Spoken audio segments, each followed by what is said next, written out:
Hello everybody and welcome to this Members Week event.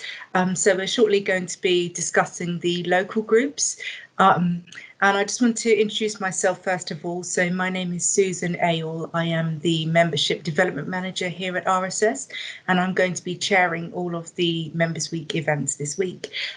So I'm very pleased to say that we have my colleague Amika Nogbara is joining us.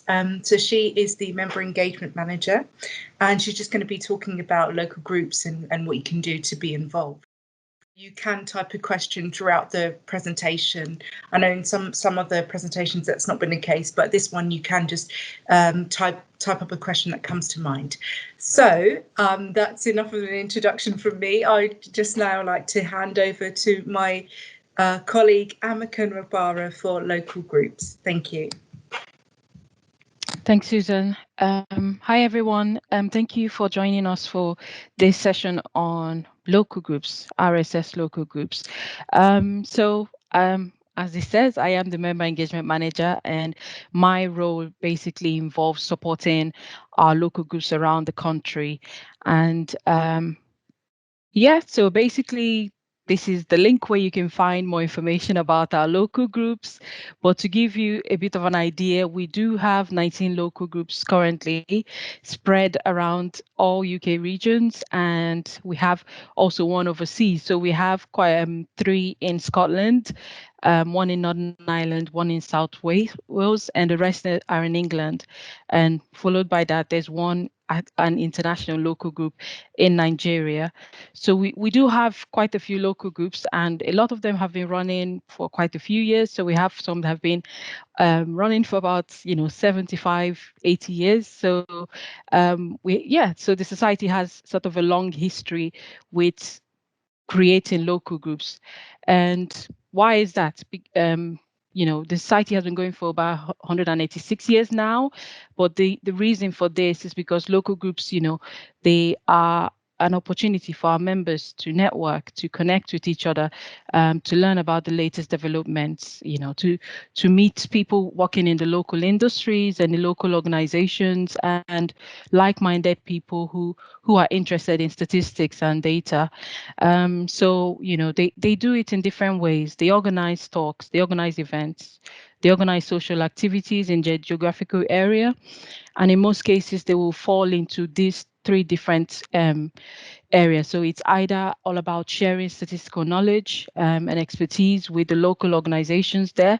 So, as a local group, it's a good opportunity for them to kind of engage with those who are doing some work in industries that use statistics or that produce statistics. So it's always quite useful for them to engage with them.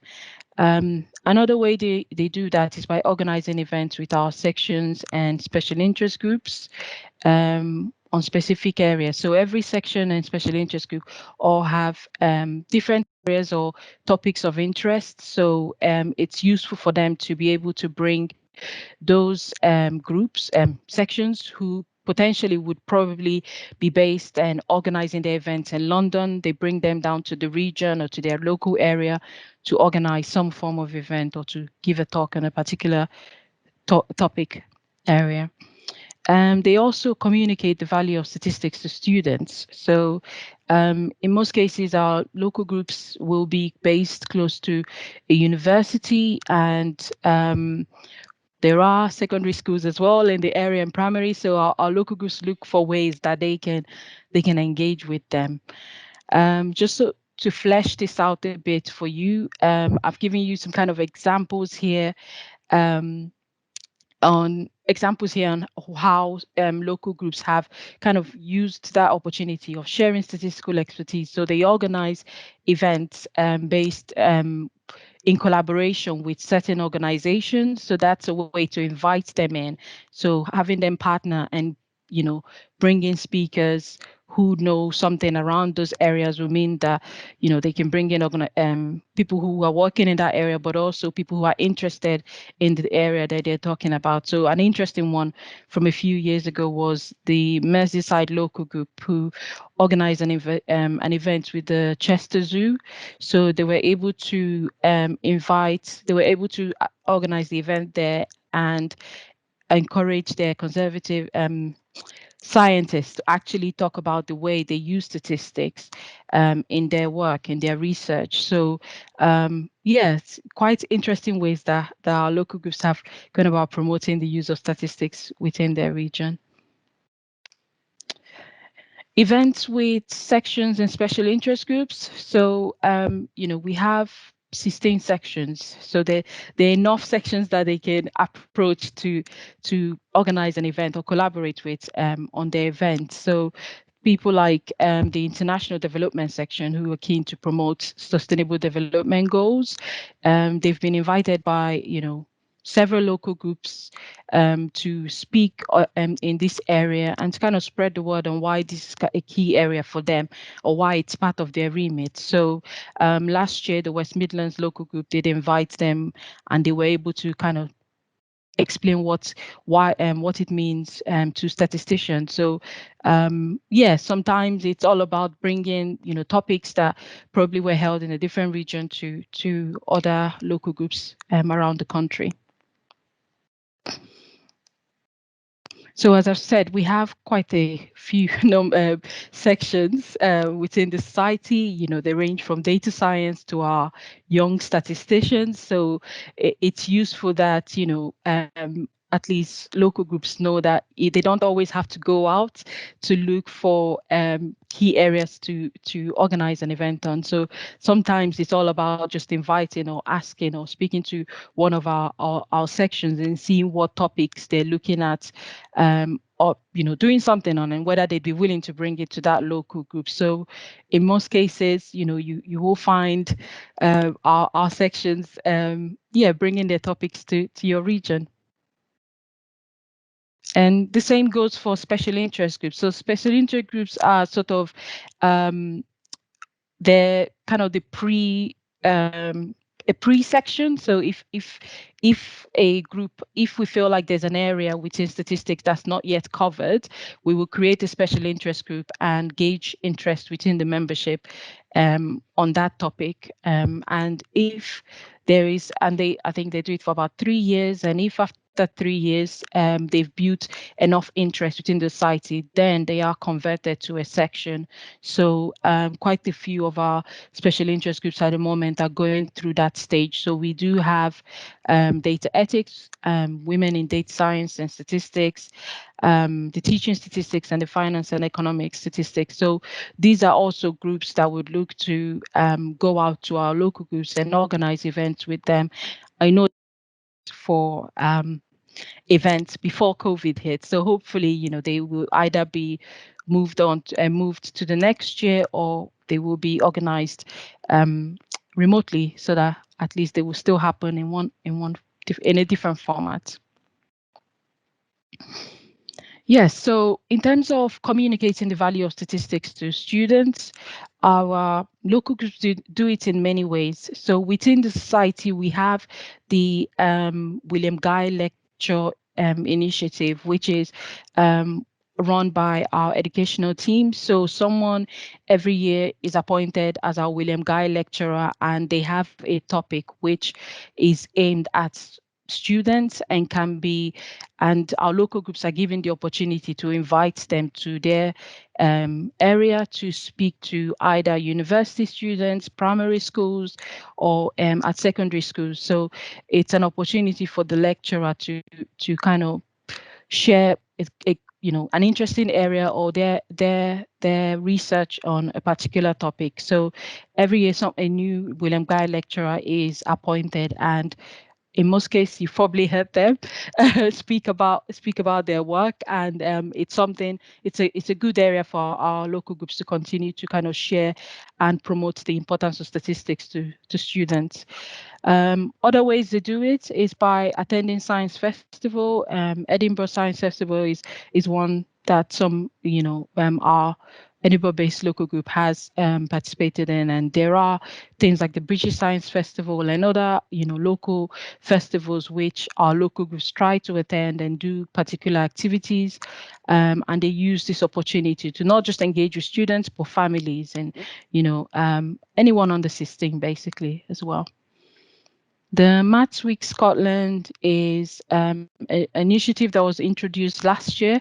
It's basically another opportunity for local groups to tap into a national awareness campaign that's going on around, promoting maths and statistics. And they've used this opportunity to run particular events in schools, invite people to attend particular events, even invited William Guy lecturer to give a talk during Maths Week. So it's quite an interesting, another way to kind of badge in other activities that they're doing during a particular week of, a major campaign.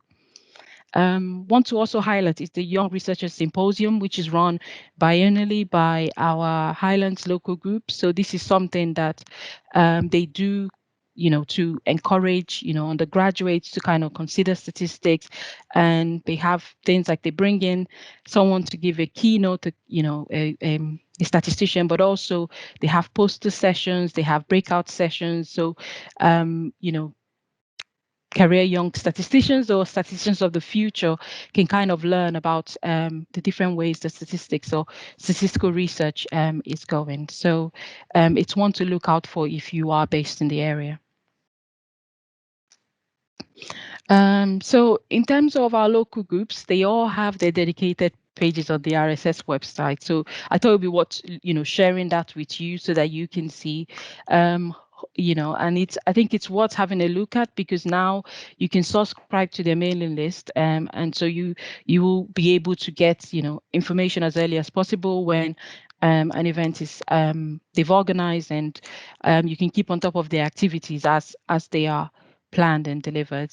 You can also see who their officers are, who sits on the committee, and you can join their social media account. You can, keep track of what they're doing using also social media. So feel free to do that. But as well as that, our local groups will share news and notices on their pages. So they write up the meetings as reports for our pages. So it's also another way for you, if you have missed out on this, on an event, to also find out what happened on the day and how people did find the talks and presentations. So if you are based in that area, do have a look. We have tagged as many as we can onto the page. So it's also a good way to kind of keep track of the activities.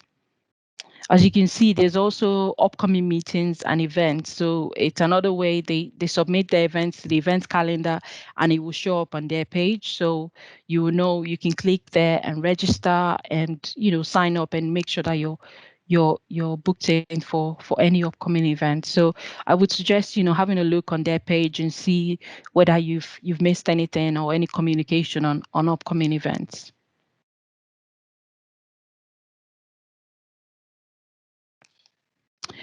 Now, in terms of opportunities, I think, if you are a member of the RSS, you can attend any event or any social activity organized by a local group. It's usually free to fellows unless there's a cost involved, but sometimes there are. I probably should put that in there just in case. But, I would encourage you to please do attend them. Sometimes, as well as a talk, there are kind of networking activities badged onto it. So it's a way to also connect with those with similar interests. So you get to meet people in your local area. You can also discover what major development, what research is happening in your area of interest. So it's a good way to kind of to find out what's happening, keep track of what's happening in statistics. So feel free to, as a member, to sign up to mailing list, and you will get the first, you'll find out first when an event is about to take place within the region. Another way, you can benefit is also by joining the local group committee. So all our local groups are run by a committee of volunteers, so they can have up to 12 people on their committee. I know that there are local groups at the moment who are looking for committee members. All they ask is that, you bring new ideas, you're based locally as well, and, you're willing to help deliver or organize this event. So, I think if you're looking for professional development opportunities, then, a good way around that is to join a local group committee and help them, bring ideas to life. You can become the chair, you can take on very active role within the committee, you can become a secretary or a treasurer and keep track of how spending is going, or how meetings are being organized, or organizing the committee meetings as well. So these are ways that you can also do more for your local group. So I will urge you, if you do have time, if you do have ideas, do join local group committees, because they're always looking for new volunteers, and they're always looking for new ideas as well. Yeah, so if you want to create a local group, I'm the person to contact. So I've given an email address there, and so all you need to do is just contact me, and all I usually ask now is that you complete our registration of interest form, and in it we just would like you to find out more. It's sort of a fact-finding mission to help us understand whether there's a need for a local group in the area, whether there are fellows or people who'd be willing to join the RSS in order to help coordinate activities of the local group. Also, what kind of ideas, what kind of topics would you like to organize events on? And, let us know, and we will help you kind of put together a proposal that will be sent to council. And once council has given the approval, then a local group can be formed in your area. So do have a look. We do have 19, but I'm sure we haven't covered everywhere yet. So it's up to you, and all I'm here to do is support you and make sure that a local group is created. And at that point, there is support from myself and the rest of the RSS team to make sure that a local group runs smoothly. So you're never on your own if you do create a local group. We're here to make sure that you can deliver things as successfully as you can. I'm going to stop here and ask if anyone has any questions. Thank you so much, Amika. I did actually see in the text box that Stephen Smith has a question, and they've asked, how can I create a new local group for Southampton? Yes, so so I think Southampton is one of the areas that's not really covered within our local group. So definitely get in touch with me. I think, we all I'll do is send you the registration of interest form, and I will have a call with you, and we'll probably go through that form and let you know what kind of questions, what kind of information we would require to be able to put together a proposal that goes to council. So it's usually a collaborative process. So don't feel like you won't have any support from us, and also we will find you people in the area who can sit on the committee as well. So yeah, so do get in touch. Okay, and I suppose just following on from that as well, but on a bigger scale, Mal asked, why are there so few international groups? We have had other local groups in the past, other international local groups in the past, but it depends on the level of activity, or if they're time constraints, and I think that's the reason why some have decided to close down the local groups. But if you do have suggestions on areas that international areas that should be we should create local groups, and then get in touch. We are working on one right now. Okay, we're working on a couple right now, but I'm always open to new local groups in the international, in other countries. Okay, so I suppose as well, do you think there would be an increase in international groups with the way that we're working now? So with everybody being able to work more remotely, do you think that's going to help with the attendance of international groups? Yeah, I mean, definitely. I think, because of the way technology has changed now, so people can engage with each other remotely. There are way too many platforms out there now for people to use for events, for committee meetings, to plan and invite people from anywhere. So I think someone in Australia can speak at the local group meeting in Edinburgh. So, it's possible now. So I think nothing would in that side, I don't think anything would stop someone creating local groups and running it. Yeah, we will help you make sure it's feasible before it's created, I guess. That'd be the case. Right. So we did hear a lot about the work that people can do within the groups. I just wondered, how are those roles assigned? So is it a case of kind of going to a local group and asking if you could do a specific thing, or is it that they might have a role within the group? Do you have an idea of how it is that you go about becoming more involved? Yeah, so usually it's all about just contacting the local group. So on every page of the local group, on every page, we have contact information under the active additional information section. So you should be able to find get in touch with the local group through that route, and they will let you know if they are looking for new members. During this period is their AGM period, so I know definitely there will be some turnovers. So, now is a good time to get in touch with them and let them know that you're interested. I think they're always looking for more people to join. So, yeah, if you have the time, then yeah, offer it. Okay, I'm going to welcome up the questions as well. I can't see any at the moment, but if anybody does have them, then please do keep them coming. I just wanted to know as well, can you give some examples of some of the opportunities that people can have within there? I know you did speak about it in the presentation. I just wondered the kind of skills that you could expect to pick up from being part of a local group. Yeah, I mean, there are quite a few, if your event management is one thing that, just comes to mind, because, you are organizing, lots of events. So if it's something you want to improve your skills on, then definitely join that local group.